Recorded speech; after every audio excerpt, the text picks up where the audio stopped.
지난주에 저희가 혀 다스리기라는 그런 제목으로 우리 언어 생활에 대해서 좀 생각을 해봤습니다. 한 주 동안 좀 이렇게 언어 생활이 좀 나아지셨다는 생각을 하셨나요? 근데 오늘은 우리의 혀만큼 더 어쩌면 혀보다 훨씬 더 다스리기 어려운 생각이라는 놈을 우리가 어떻게 다스릴지 한번 생각해 보기를 바랍니다.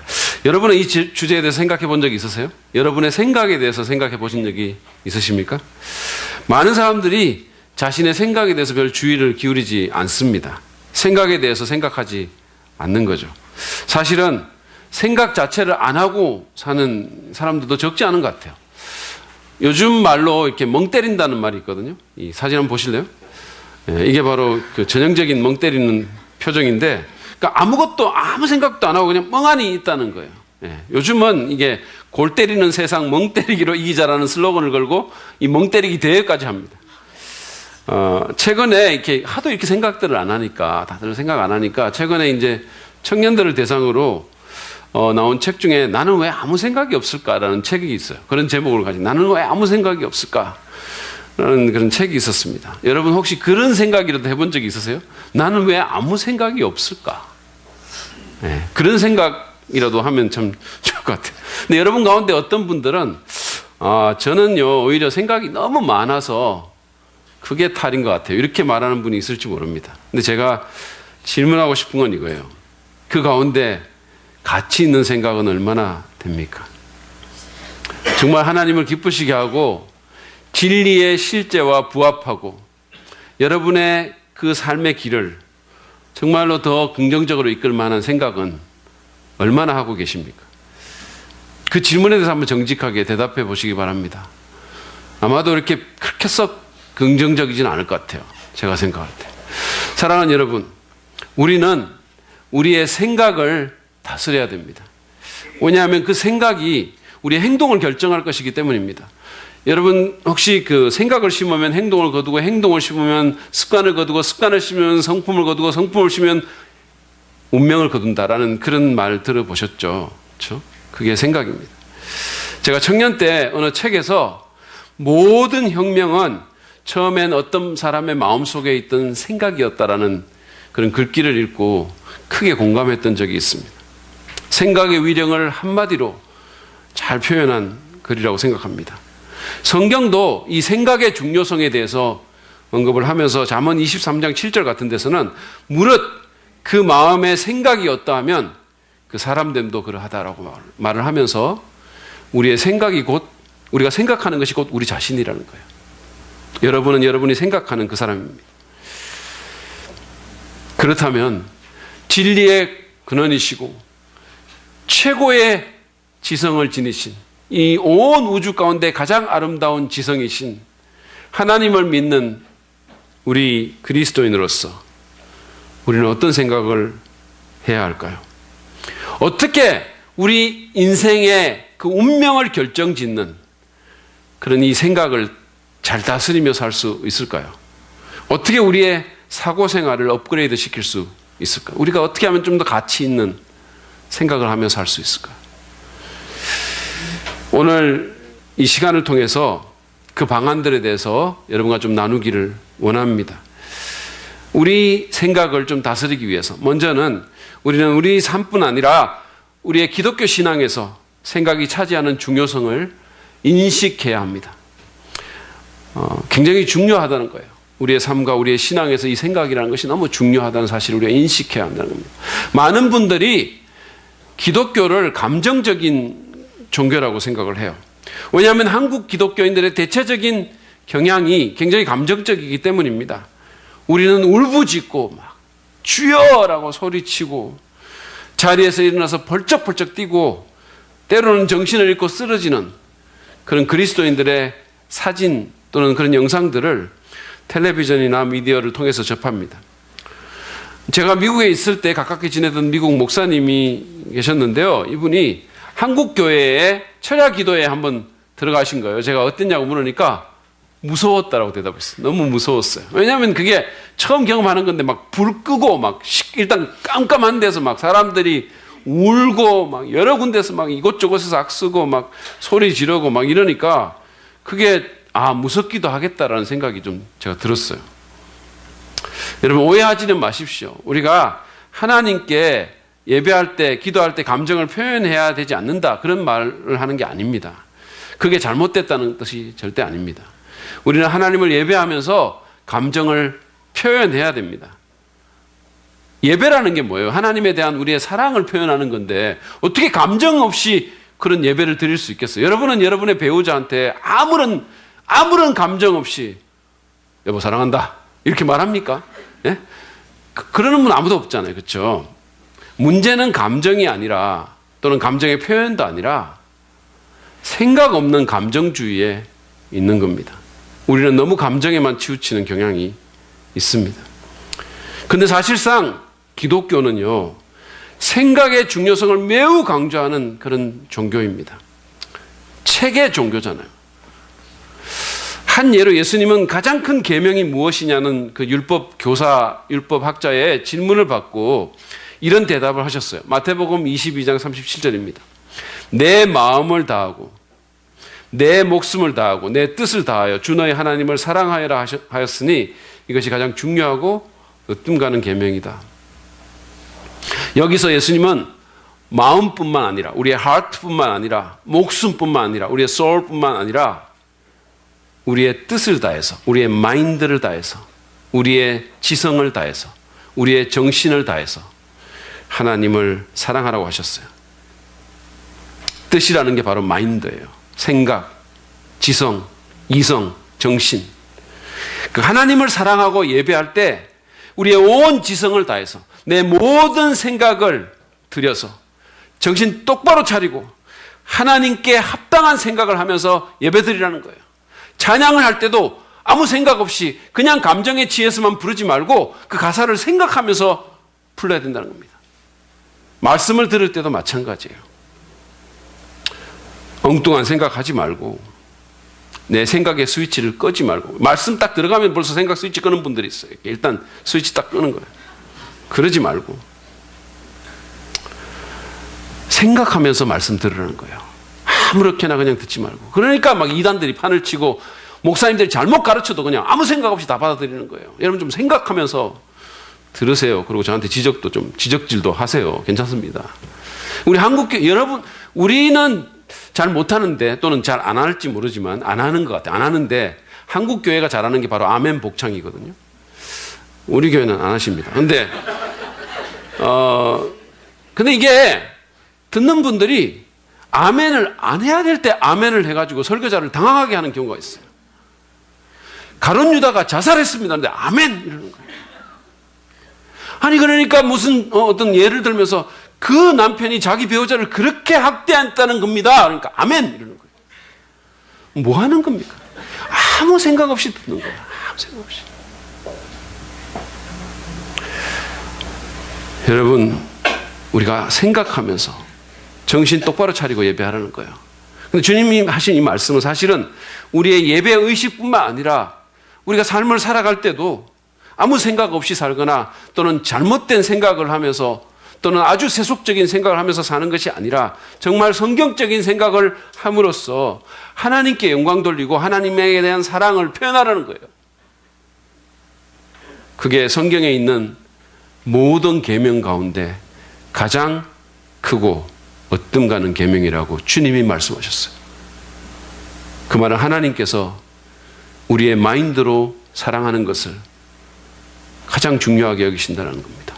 근데 사실은 하나님에 대한 사랑이나 예배뿐만이 아니라 하나님의 뜻을 아는 것에 대해서도 성경은 우리의 지성을 사용하라고 그렇게 권면합니다. 에베소서 5장 17절 말씀 보시죠. 그러므로 어리석은 자가 되지 말고 주님의 뜻이 무엇인지를 깨달으십시오. 여기 깨닫는다라고 말한 이 표현은요, 그리스 단어로 수니에테라는 단어인데요, 이 단어는 생각해서 이해하라는 뜻이에요. 그러니까 하나님 뜻이 막 자꾸 막 이렇게 헷갈린다고 하지 말고 주님의 뜻이 궁금하면 주님께서 성화시켜 주신 그 머리로 생각부터 잘 해보라는 거예요. 어떤 부인이 성지순례가 너무 가고 싶어가지고 성지순례에 대해서 알아보려고 여행사를 간 거예요. 그래가지고 거기 이제 상담도 하고 이렇게 브로셔를 갖고 왔어요. 이 부인에게는 돈도 있고 시간도 있었습니다. 문제는 이게 지금 거기 가는 것이 하나님의 뜻인지 그게 확실치 않은 거예요. 그래서 그 브로셔를 이렇게 막 보면서 막 받아들고 보면서 이게 하나님 뜻인지 아닌지 정말 밤늦게까지 고민하고 막 뒤척거리고 막 이러다가 이제 잠이 들었어요.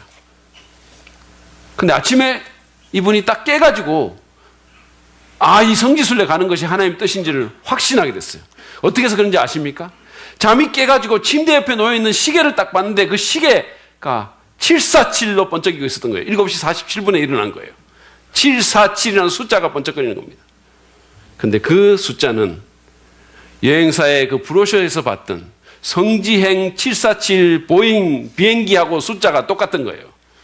그래서 이분이 그것을 하나님의 뜻에 대한 사인으로 받아들였습니다. 근데 성경은 그런 이상한 방식으로 하나님의 뜻을 알려고 하지 말고 오히려 생각하고 분별하라고 말씀합니다. 그뿐만이 아니에요.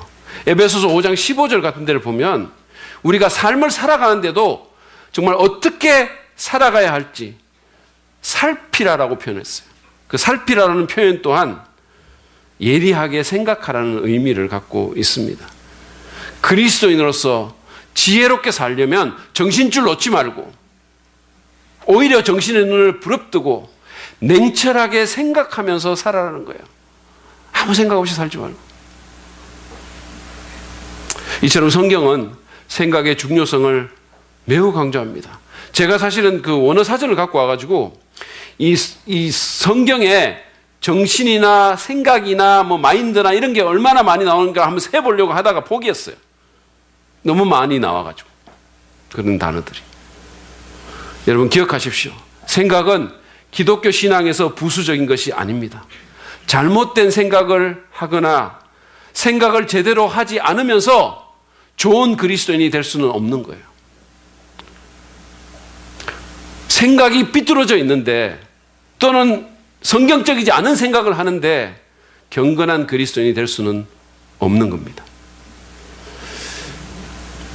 그처럼 생각이 중요하다는 거예요. 더 심각한 것은 하나님께서 우리의 사고생활을 매우 중요하게 보신다는 겁니다. 그분은 우리의 마음과 생각을 하나하나 살피실 정도로 우리의 생각에 관심이 많으십니다. 왜냐하면 여러분 잘 생각해야 잘 살 수 있기 때문이에요. 왜냐하면 잘 생각해야 좋은 그리스도인이 될 수 있기 때문입니다. 잘 생각해야 잘못된 가르침에 현혹당하지 않고 미혹당하지 않고 인생 낭비하지 않고 사기당하지 않고 그렇게 잘 살 수 있기 때문이에요. 올바른 길을 갈 수 있기 때문입니다. 그러므로 우리는 우리의 생각이 하나님께 또 우리의 믿음 생활에 얼마나 중요한지를 정말 절절하게 인식해야 됩니다. 그것이 우리의 생각을 다스릴 수 있는 첫 번째 단계예요. 우리의 생각을 다스리기 위해서 우리가 또 해야 될 일은 우리의 생각을 모니터링을 해서 잘못된 것을 성경적인 것으로 바꿔야 됩니다. 우리가 하고 있는 생각을 잘 모니터해서 잘못된 생각이 있다면 그거를 올바른 생각으로 바꿔놔야 되는 거예요. 저희 지금 교회 홈페이지에 보면 수요 설교가 이렇게 교회 홈페이지 인터넷에 올라옵니다. 여러분 그거 아셨어요? 예, 영상은 지원이 안 되지만 이렇게 음성은 나와요. 소리는 들을 수 있습니다. 그런데 그것 때문에 지금 우리 교회 부교육자들이 좀 스트레스를 받는 것 같아요. 아무래도 이게 녹음을 해가지고 막 이렇게 외부로 이게 공개가 되니까 이게 우리 교인들뿐만 아니라 막 외부에서도 듣잖아요. 막 비판하기 좋아하는 전도사들이나 이런 사람들도 듣고 막 이러니까 이게 참 이게 신경이 쓰이는 거죠. 아무래도. 사실상은 그래야 설교도 더 잘 준비할 수 있기 때문에 제가 그거 막 해라고 계속 녹음해라고 막 낙달을 했어요, 사실. 왜냐하면 제 주일 설교는 매주마다 영상까지 나가는데 너무 좀 이렇게 억울하지 않습니까? 근데 한 번은 우리 허성구 전사님이 자기 설교를 이렇게 모니터링을 한 모양이에요. 그래서 이제 우리 교육자들 모임 가운데서 얘기를 하더라고. 자기가 이걸 들었는데, 자기 설교를 들었는데 너무 막 자기 약점이 다 드러났다고 너무 정말 특별히 너무 이상하고 이런 막 얘기를 하는 거예요. 그래서 제가 참 그걸 들으면서 원래는 원래는 그걸 한번 들어보고 싶은 생각이 없었거든요. 근데 못했다고 하니까 듣고 싶은 마음이 탁 생기는 거예요. 네, 이게 참 인간의 타락한 마음이죠. 근데 저만 그런 게 아니고 윤 목사님도 그런 말을 했어요. 네. 근데 어쨌든 이게 우리 허성무 전사님이 했던 이게 바로 모니터 한다는 거예요. 네. 관찰하고 평가하고 그렇게 하는 거예요. 허성구 전사님이 자기 설교를 모니터했듯이 우리는 우리의 생각을 모니터해야 됩니다. 생각에 주의를 기울이고 생각을 관찰해야 됩니다. 내가 무슨 생각을 했는지, 지금 내가 어떤 생각을 하면서 살고 있는지 정말 내 스스로 감시하고 평가해야 됩니다. 왜냐하면 그렇게 하지 않으면 내가 지금 무슨 생각을 하는지를, 내 사고 생활이 어떤 지금 형편에 처해 있는지를 우리가 잘 모르기 때문입니다. 파악할 수가 없는 거예요. 대체 내 생각이, 내 정신이 어떤 영향을 받고 있는지, 어떤 가치관에 내가 지금 휘둘리고 있는지를 내 스스로도 모르고 지나갈 때가 너무 많기 때문입니다.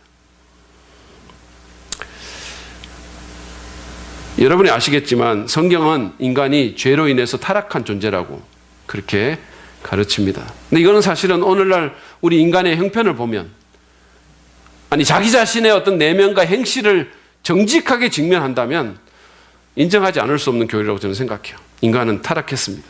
근데 그 인간의 타락은 우리의 영혼뿐만이 아니라 우리의 정신과 우리의 감정과 우리의 모든 영역에 영향을, 부정적인 영향을 미친 것입니다. 그래서 우리의 생각도 삐뚤어지고 어두워진 거예요. 로마서 1장 21절 말씀을 보시죠. 사람들은 하나님을 알면서도, 뭔가 하나님 신적인 존재가 이렇게 감지되면서도 하나님을 하나님으로 영화롭게 해드리거나 감사를 드리기는커녕 오히려 생각이 허망해져서 그들의 지각 없는 마음이 어두워졌습니다. 생각이 허망해지고 그 정신이 어두워졌다는 거예요. 지각 없이. 이것이 예수님을 믿기 전에 우리 정신의 상태였습니다. 우리는 이런 어두워진 마음으로, 어두워진 정신으로 허망한 생각을 하고 살았습니다. 보이는 게 다라고 생각했고, 하나님이 없다고 생각했고, 피조물을 신이라고 생각했고, 내가 내 인생의 주인이라고 생각했고, 더 가지면 가질수록 행복할 거라고 생각했고, 체면이 정직보다 더 중요하다고 생각했고, 외모가 내면보다 더 중요하다고 생각했던 거예요. 모두 허망한 생각들입니다. 우리가 예수님 믿을 때 하나님께서 우리의 정신과 우리의 지성을 새롭게, 그 영혼과 함께 새롭게 하시지만, 그러나 우리의 세계관과 우리의 가치관을 근본적으로 뒤집어 엎지만, 그러나 하루아침에 그 잔재까지 다 없어지지는 않는 겁니다. 그래서 우리는 우리가 오랫동안 생각했던 그 패턴대로 자꾸 생각하는 경향이 있는 거예요. 영적 관성의 법칙이 작용하는 겁니다. 이게 너무 오랜 세월 동안 우리 정신이 프로그램화되어 있어서 나도 모르는 사이에 자꾸만 허망한 생각들이 나오는 겁니다. 주의하지 않으면 우리는 계속해서 과거에 우리가 오랫동안 해왔던 생각을 합니다. 거기다 우리는 날마다 잘못된 사상과 생각을 접하면서 삽니다. 물질주의, 자기중심주의, 세속주의, 종교다원주의, 도덕적 상대주의, 자연진화론적 다윈주의, 온갖 잘못된 사상의 영향을 우리가 받으면서 사는 거예요. 특별히 우리가 자주 또 쉽게 접하는 영화나 드라마를 보면서 예수 믿는 사람이 은혜 받고, 드라마 보면서 은혜 받고 울고 그러면서 막 그런 생각들을, 교육을 받는 거예요. 잘못된 생각들을 주입받습니다. 제임스 에머리 화이트라는 기독교 작가가 지적한 것처럼 TV와 같은 매체들은 기본적으로 우리에게 무엇을 생각해야 할지, 어떻게 생각해야 할지를 모두 일러주는 그런 기능을 합니다. 여러분, 그래서 조심하셔야 되는 거예요. 남녀 관계에 대해서, 가정에 대해서, 배우자에 대해서, 성공의 의미에 대해서, 인생의 의미에 대해서 TV가 개념을 잡아주는 거예요. 그러니까 우리 생각이 어떤 형편이겠습니까? 그러면 우리는 우리의 생각을 반드시 모니터해야 됩니다. 서두에서 제가 말씀드린 나는 왜 아무 생각이 없을까라는 책을 보면 그 저자인 우성한 목사님이라는 분이 경험한 한 에피소드가 나와요. 근데 이분이 어떤 그 아마 초교파적인 기독교 집회에서, 특별 집회에서 진행 요원으로 섬긴 것 같아요. 근데 이제 그 집회에서는 많은 사람들이 오니까 참석자들이 이렇게 자리 미리 잡아놓는 걸 못하도록 이렇게 아마 그 지침을 내린 것 같아요. 예. 그래서 사람들에게 알렸는 것 같아요. 제가 이걸 읽으면 사실 우리도 그런 걸 한 적이 있어가지고 이렇게 막 지갑, 여러 군데 이렇게 막 지갑 놓고 한 그 생각이 좀 나더라고요. 우리 교회에서 갔을 때도. 근데 우리는 주최석에서 하지 마라 그랬으면 안 했어요.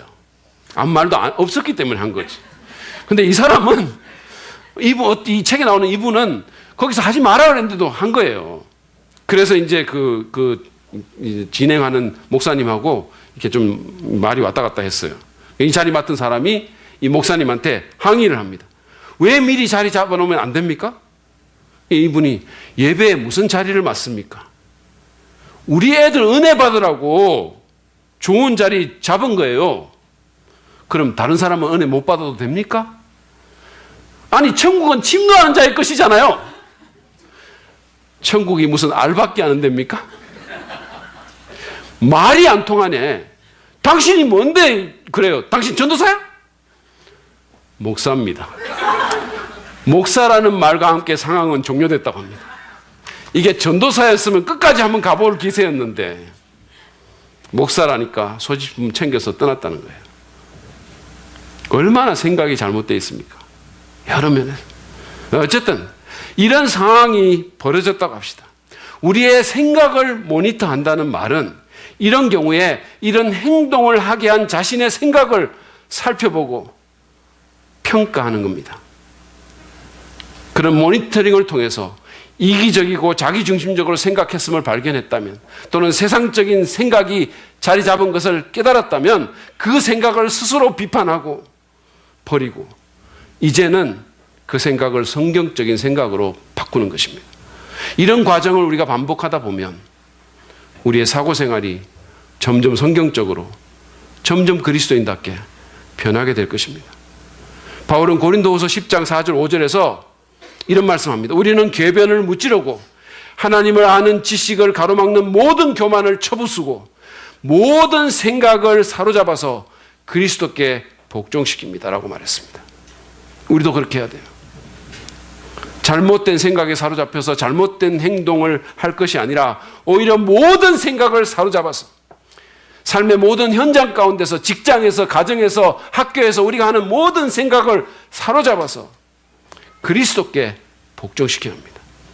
우리는 생각의 모니터링을 통해서 거짓과 오류를 진리로 교체하는 가운데 그런 일을 할 수가 있는 것입니다. 모니터링 하십시오. 마지막으로 우리의 생각을 다스리려면 우리는 지성의 훈련을 해야 됩니다.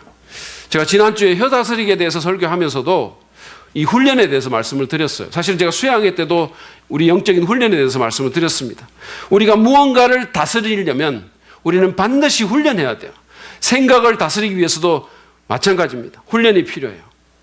요즘 저희 집사람은 우리 교회 앞에 있는 왜 얼굴은 못 바꾸어 드리지만 몸매는 바꾸어 드립니다라는 그 체육관에 지금 다니고 있습니다. 지금 여러 달 다니는데 일주일에 한 3번 정도 이렇게 운동을 하는 것 같아요. 근데 지난주에 저한테 여보 당신은 그 러닝머신에서 얼마나 뛰어요? 이렇게 묻더라고요. 그래서 제가 왜? 이랬더니 자기는 7분을 뛰니까 막 숨이 차더라는 거예요. 근데 옆에 있는 아줌마들을 보니까 30분을 뛰는데도 끄떡끄떡 거예요. 그 사람들이 막 30분 뛰고 조금씩 또 뛰고 막 이러다는 거예요. 제가 그 말을 들으면서 중년 아줌마들을 정말 조심해야 되겠다라는 그런 경각심을 다시 한번 되새겼어요.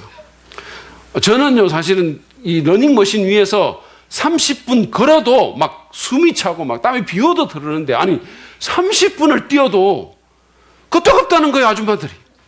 그런데 그때 또 남성 호르몬은 또 얼마나 많이 나옵니까? 그래서 제가, 이마트 같은 데서 하여튼 만나면 무조건 양보하고 비굴하게 굴어야 되겠다 이런 생각을 했어요. 근데 여러분, 근데 그분들은 어떻게 그렇게 체력이 좋을까요? 몸의 훈련을 했기 때문이에요.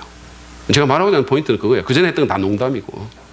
아줌마들 너무 상처받지 마시기 바랍니다. 저는 아줌마들 사랑합니다. 근데 몸의 훈련이 그들의 그런 체력을 가져다 준 거예요. 근데 사실 이건 제가 말씀드릴 필요도 없어요. 우리 모두는 몸의 훈련이 체력을 좋게 한다는 사실을 알고 있습니다. 그렇다면 지성의 훈련은 어떨까요?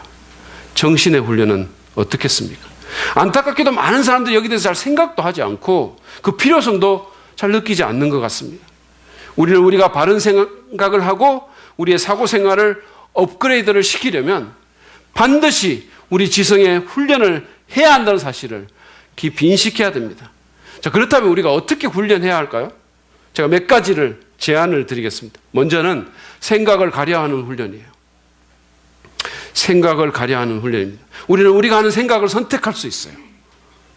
우리는 본능적인 충동이나 감정의 노예가 아닙니다. 그것들이 시킨다고 꼭 그대로 해야 되는 거 아니에요. 예수님 믿기 전에는 우리의 영혼이 또 우리의 정신이 오염되었고 또 이 세상의 권세를 잡은 악한 영의 그 절대적인 영향과 다스림 가운데 있었기 때문에 어쩔 수 없는 측면이 있었다고 할 수 있어요. 그렇지만 지금은 아닙니다. 주님께서 우리의 마음을 새롭게 하셨고 더구나 성령님께서 우리 안에 들어오셔서 우리의 연약함을 도와주시기 때문에 이제는 우리가 우리의 본능에 그냥 갑자기 찾아든 그 생각에 굴복할 필요가 없는 거예요. 우리는 선택할 수 있습니다.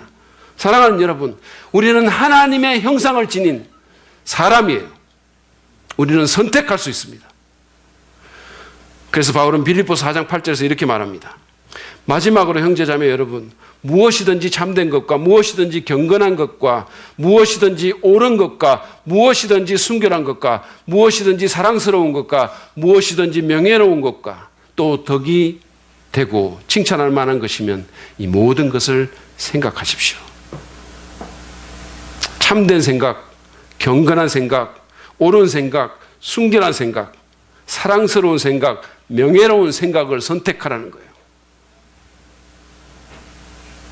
거짓이 아닌 진리의 실제와 부합하는 생각을 하고 좀 고상하고 위험 있는 생각을 하고 정의로운 생각, 도덕적으로 건전한 생각, 평화를 증진시키는 생각, 긍정적이고 건설적인 생각을 선택해서 하라는 겁니다. 바울은 또한 골로새 3장 2절에서 여러분은 땅에 있는 것들을 생각하지 말고 위에 있는 것들을 생각하십시오라고 권면하기도 했습니다. 우리가 생각할 때 하늘의 관점으로, 영혼의 관점으로 생각하기를 선택하라는 거예요. 물론 어떤 생각이 부지불식간에 떠오를 수 있어요. 그러나 그렇다 하더라도 우리는 그 생각을 계속해서 우리 마음속에 간직할 필요가 없는 겁니다. 어떤 생각이 우리 마음에 부지불식간에 떠오른다 하더라도 그 생각을 계속해서 즐기고 그 생각을 계속해서 확장시켜 나갈 필요가 없는 것입니다. 무가치한 생각은 떨쳐버리면 돼요. 우리는 그렇게 할 수 있습니다. 저는요, 한 번씩 그런 생각이 막 진짜 막 안 좋은 생각 들잖아요. 그러면 막 머리를 막 틀어버려요. 비듬 틀듯이. 막 이러면서 막. 여러분 한번 해보실래요? 척 스윈돌 목사님은 좋지 못한 생각이 들면 자신에게 이렇게 말한다고 합니다. 스윈돌, 네 머릿속에는 이보다는 더 나은 생각이 자리 잡아야 한다고. 이제는 그럴 때가 됐구만. 이렇게 말하면서 앞에서 제가 인용해드린 빌립보서 4장 8절의 말씀을 암송하면서 자신의 생각을 긍정적이거나 고상하거나 칭찬할 만한 생각으로 바꾼다고 그렇게 말했습니다. 종교개혁자인 마틴 루터는 유혹에 대해서 말하면서 새가 내 머리 위를 날아다니는 것을 어떻게 할 수 없지만 내 머리에 둥지를 트는 것은 막을 수 있다라고 말을 했어요. 근데 이 말은 우리의 생각에도 적용할 수 있습니다. 우리는 어떤 생각이 드는 것 자체를 어떻게 할 수는 없을지 모르지만 그 생각이 내 머릿속에 둥지를 트는 것은, 자리를 잡는 것은 거부할 수 있어요. 막을 수 있어요.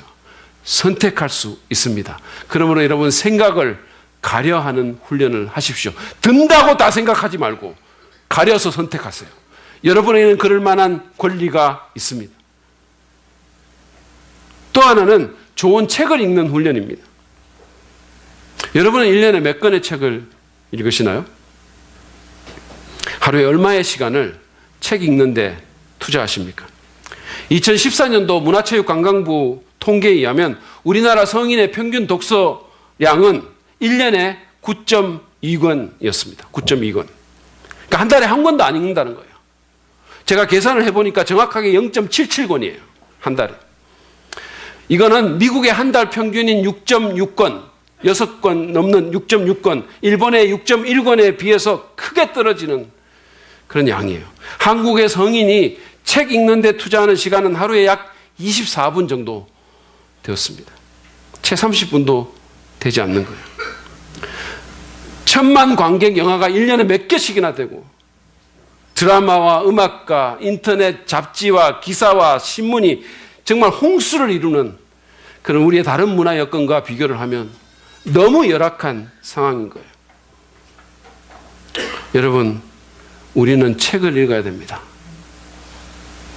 인터넷 찌라시 읽어야 될 게 아니라 책을 읽어야 되고 좋은 책 읽어야 됩니다. 우리 자녀들도 어릴 때부터 책을 읽도록 훈련시켜야 돼요. 그래야 좋은 생각을 할 수 있습니다. 제임스 에머리 화이트가 말한 것처럼 독서는 우리를 생각하는 존재로 훈련시킵니다. 독서는 우리 시대의 사건이나 뉴스를 그냥 그대로 흡수하는 것이 아니라 이해하고 해석하게 만들고 하나님의 목적에 비추어서 그것을 생각해 보게 하는 기능을 합니다. 그래서 여러분, 책 읽는 사람이 지도자가 되는 거예요. 영어로 이게 발음 잘해야 되는데 leaders are readers라는 그런 말이 있어요.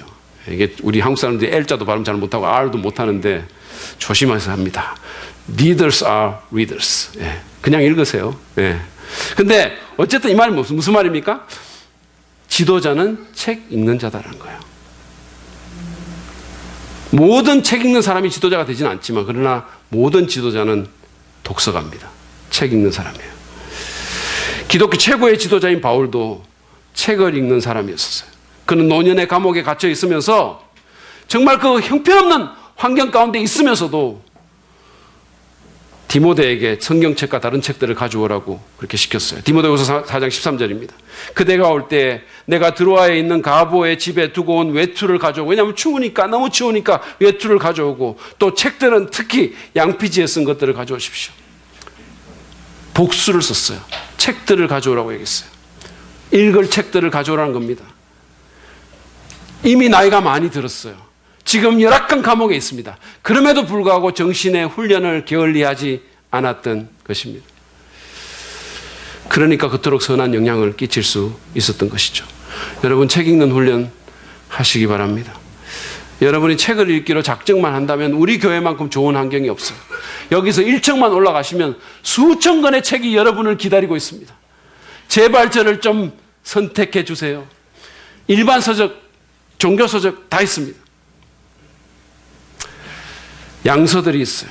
저는 여러분들이 제가 쓴 책만 사서 읽는다면 다른 모든 책들은 빌려서 읽는데 아무런 문제가 없어요.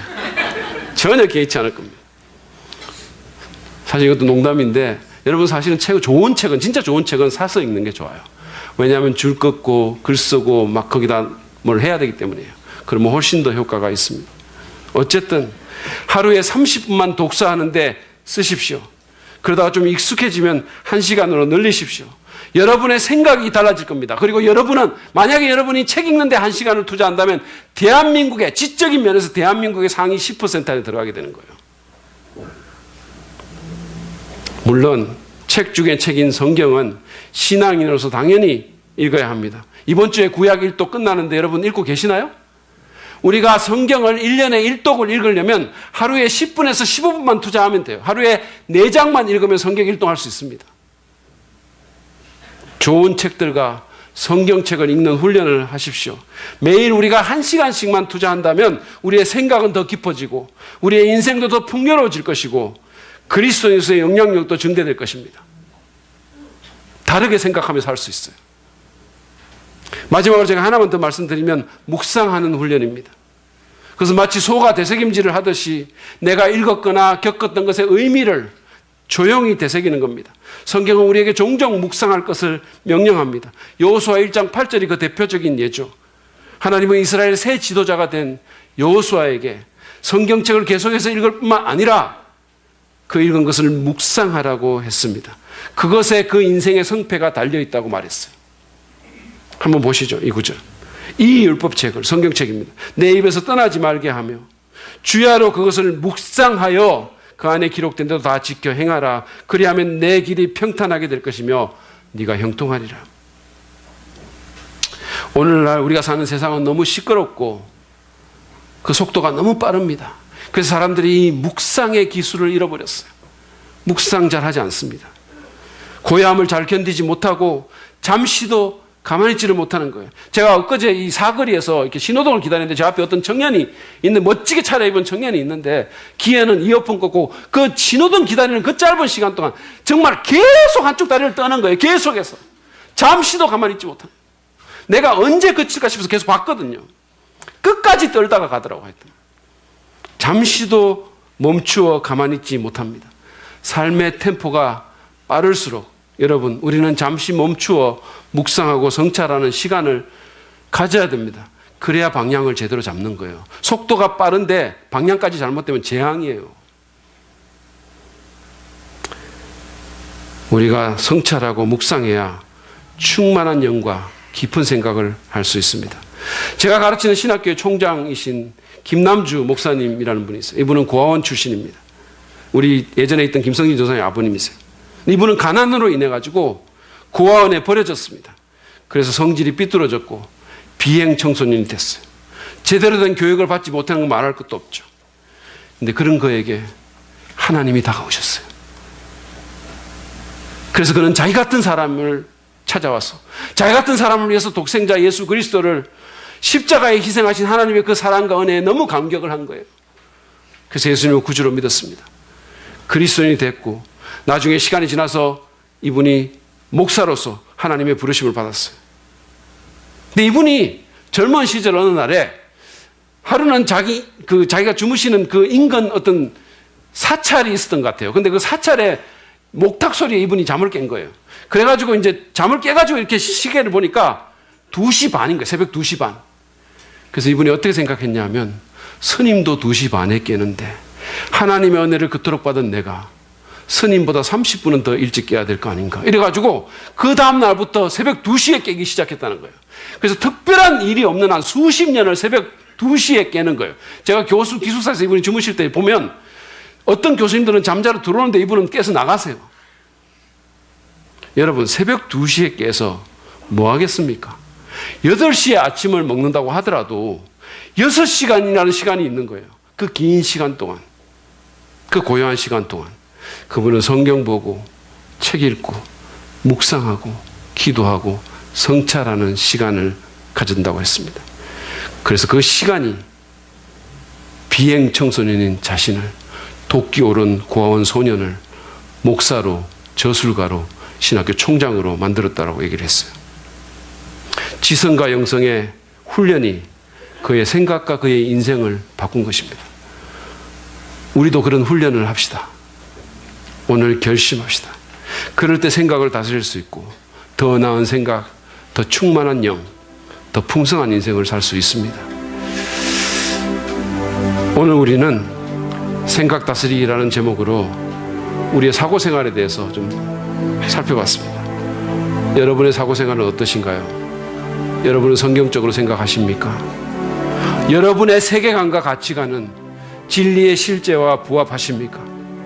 아니면 그냥 교회 예식은 참여하지만 종교적인 용어는 사용하지만 생각은 여전히 세속적이고 생각은 여전히 예수 안 믿는 사람들과 별 차이가 없고 여전히 물질주의적인 그런 세상 생각 가운데 있으십니까? 만약에 여러분이 세속적인 생각을 하면 여러분의 삶도 그럴 것입니다. 그러므로 생각의 중요성을 심각하게 받아들이십시오. 생각을 모니터하면서 비성경적인 생각을 성경적인 생각으로 바꾸십시오. 그리고 지성의 훈련을 하시기 바랍니다. 훈련하면 분명히 좋아집니다. 누구든 상관없어요. 혹시 우리 가운데 아직 예수님 믿지 않는 분이 계십니까? 당신을 위해서 십자가에 달리신 예수님을 믿으시기 바랍니다. 하나님의 사랑을 받으십시오. 여러분의 모든 죄는 용서받게 될 것이고 여러분은 하나님의 자녀가 될 것입니다. 하나님은 여러분의 영혼과 마음과 정신을 새롭게 하실 것이고 여러분의 생각도 바뀔 겁니다. 저는 예수 믿기 전에 정말 어둡고 허망하고 소망 없는 생각들 많이 했습니다. 부정적인 생각들, 더러운 생각들, 조잡스러운 생각들, 혼란스러운 생각에 시달렸습니다. 자살 충동도 느꼈어요. 살 이유를 찾지 못했습니다. 자존감이 낮았고 열등감으로 가득 찼고 마음은 허망함으로 가득 차 있었어요. 근데 예수님 믿고 제 생각이 근본적으로 바뀌었습니다. 내가 사는 세상에 대해서, 내 자신에 대해서, 삶의 목적에 대해서, 하나님에 대해서 완전히 다른 생각을 갖게 됐어요. 완전히. 그래서 어두웠던 내 인생이 밝아졌습니다. 소망 없던 내 인생에 소망이 생겼어요. 여러분도 그럴 수 있습니다. 그러므로 예수님 믿으십시오. 간절히 부탁합니다. 예수님 믿으십시오. 여러분의 생각이 바뀌고 여러분의 인생이 바뀔 수 있어요. 하나님께서 여러분의 마음과 생각을 새롭게 빚어주실 것입니다. 그리고 그 생각이 행동과 습관과 성품과 운명을 결정하게 될 것입니다. 여기 계시는 모든 분들의 생각이 주님 보시기에 아름다운 모습으로 잘 다스려지고 주님의 마음으로 주님의 생각으로 바뀌어져서 세상을 아름답게 하고 하나님을 기쁘시게 할 수 있기를 간절히 축원합니다. 이 시간 함께 우리가 잠깐 기도하며 주님 앞에 나가겠습니다.